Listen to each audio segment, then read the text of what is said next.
Assalamualaikum warahmatullahi wabarakatuh. Perkenalkan, nama saya Natasha Dwi dari Teknik Informatika kelas 3A. Di sini saya akan menjelaskan modul perkuliahan multimedia dengan materi teknik pembuatan video animasi. Di sini saya akan membahas materi dari mata kuliah multimedia, yaitu praktik pembuatan animasi. Tujuan dari pembelajaran ini yaitu agar mahasiswa dapat mengerti tentang konsep dasar editing dan juga finishing dalam pembuatan video animasi. Yang akan dibahas dalam materi ini yaitu pertama editing, kedua pengisian suara, dan ketiga finishing.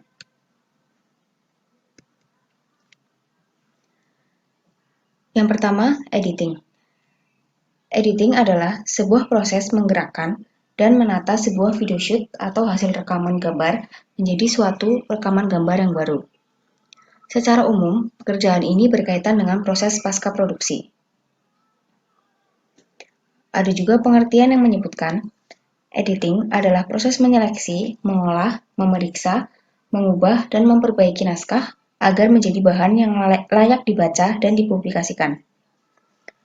Tujuan dari editing ini untuk menyampaikan atau mengkomunikasikan gagasan penulis agar lebih mudah dimengerti oleh masyarakat, serta menghasilkan produk yang baik dan berkualitas. Untuk membantu proses editing, ada beberapa aplikasi atau software yang membantu dalam urusan editing. Yang pertama, ada Adobe Premiere. Aplikasi ini memberikan fitur yang cukup lengkap dan dapat mengedit video dengan resolusi tinggi hingga 4K. Selain tampilannya yang menarik, Adobe Premiere juga dapat mendukung banyak format karena sudah dibekali dengan kodek yang lengkap. Aplikasi editing selanjutnya yaitu Corel Video Studio. Aplikasi ini memberikan kemudahan dengan interface yang terbilang sederhana dan juga simpel. Tak hanya itu, Corel Video Studio juga bisa dibilang sebagai salah satu aplikasi edit video yang canggih. Dengan kemudahannya itu, aplikasi ini cocok untuk pemula dalam menyunting video. Aplikasi edit yang berikutnya yaitu Filmora. Filmora memiliki banyak sekali keunggulan di berbagai fiturnya. Tercatat, Filmora sendiri memiliki sekitar 100 efek transisi video yang bisa digunakan sesuai dengan kebutuhan. Filmora juga sangat bagus untuk melakukan import video dengan resolusi 4K tanpa hambatan meskipun hanya berupa video dari rekaman HP saja. Aplikasi yang selanjutnya yaitu Camtasia. Aplikasi ini menyuguhkan sebuah software yang dapat mensupport untuk pengguna Windows ataupun Mac. Camtasia juga menyodorkan fitur di mana para penggunanya dapat merekam video di PC. Setelah selesai merekam, pengguna bisa langsung mengedit dengan menggunakan Camtasia. Tentu saja hal ini sangat memudahkan pengguna.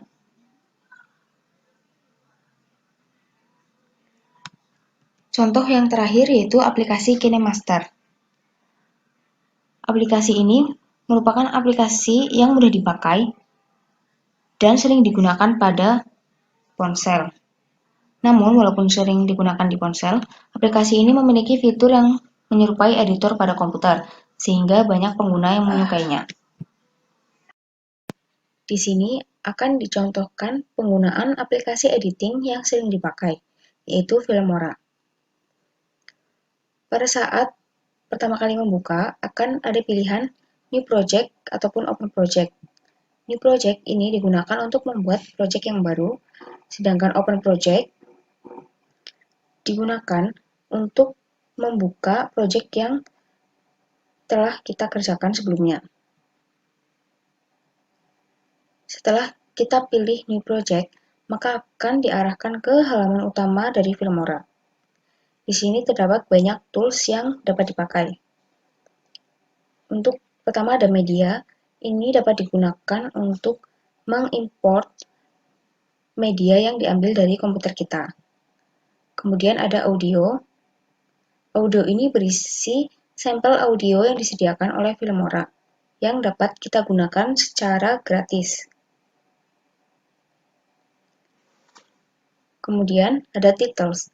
Titles ini berfungsi untuk menambahkan opening dan juga ending dari video yang akan kita buat.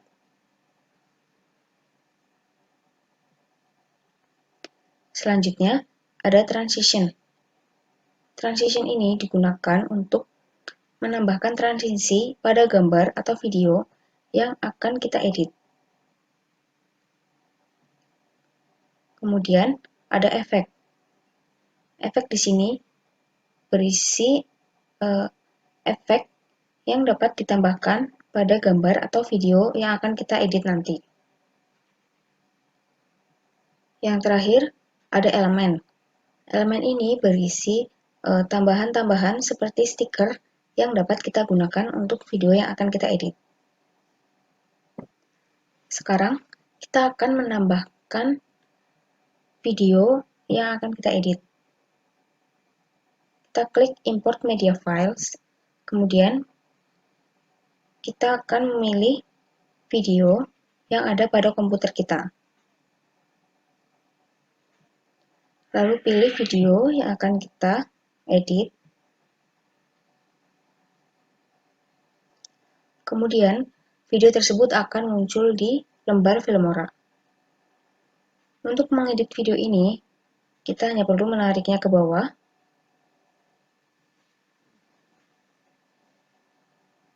Dan kemudian, video ini sudah dapat kita edit. Dalam Filmora ini tersedia berbagai tools untuk mengedit. Yang pertama, kita dapat menghapus file, kemudian melakukan pemotongan, crop, mengatur kecepatan video, memberi warna, dan masih banyak lainnya. Sekarang akan dicontohkan cara untuk memotong video. Untuk proses pemotongan video, kita tinggal arahkan kursornya ke bagian yang akan dipotong. Kemudian kita klik icon cut, lalu kita tarik lagi kursor ke bagian yang akan dipotong. Setelah itu kita klik cut lagi. Nah, kemudian bagian yang dipotong ini bisa langsung di-delete menggunakan keyboard. Setelah itu, bagian yang dipotong tersebut sudah menghilang dan bisa kita urutkan lagi dengan video sebelumnya. Selanjutnya, di sini ada tools untuk crop. Crop ini berfungsi untuk agar kita dapat memilih bagian layar mana saja yang akan ditampilkan. Bisa diperkecil dan juga bisa diperbesar. Kemudian tools yang selanjutnya yaitu untuk mengatur kecepatan video. Di sini ada memperlambat, mempercepat, dan juga mereverse video.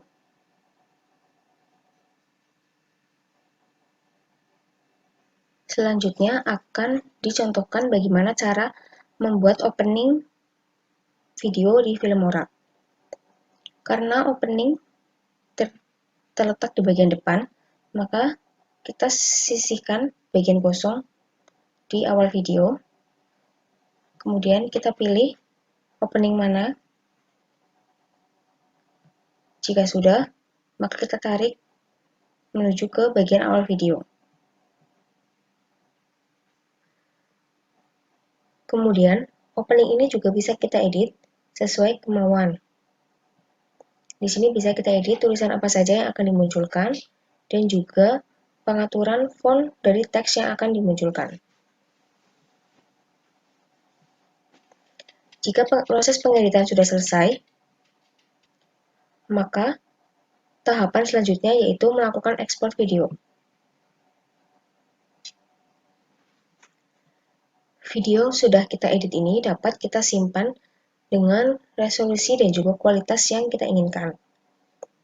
Jika sudah, maka kita klik export dan kemudian kita tunggu sampai proses ekspor selesai. Video yang sudah kita ekspor akan langsung muncul di komputer kita. Pembahasan selanjutnya yaitu mengenai proses pengisian suara. Pengisian suara atau yang biasa disebut dengan dubbing adalah proses perekaman suara untuk mengisi suara tokoh atau peran dalam sebuah film atau animasi. Dalam melakukan pengisian suara, ada beberapa hal yang harus diperhatikan. Yang pertama, animasi memaksa pengisi suara keluar dari kebiasaan.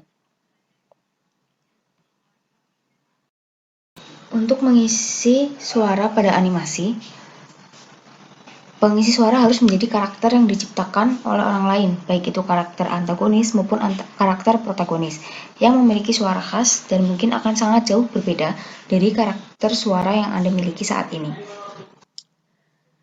Hal yang kedua yaitu pengisi suara harus membacakan naskah sesuai dengan gerak bibir yang ada pada karakter di video.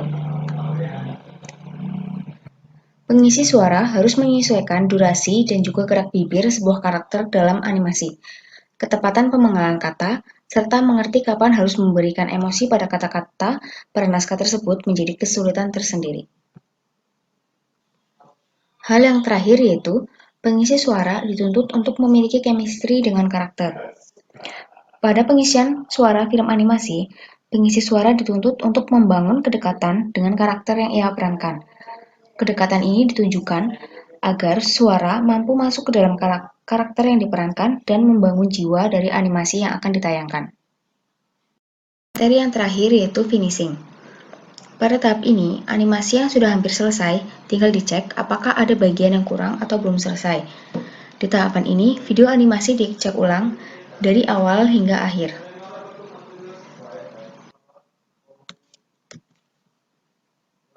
Sekian presentasi dari saya. Apabila ada kesalahan, mohon maaf. Semoga penjelasan ini dapat bermanfaat. Wassalamualaikum warahmatullahi wabarakatuh.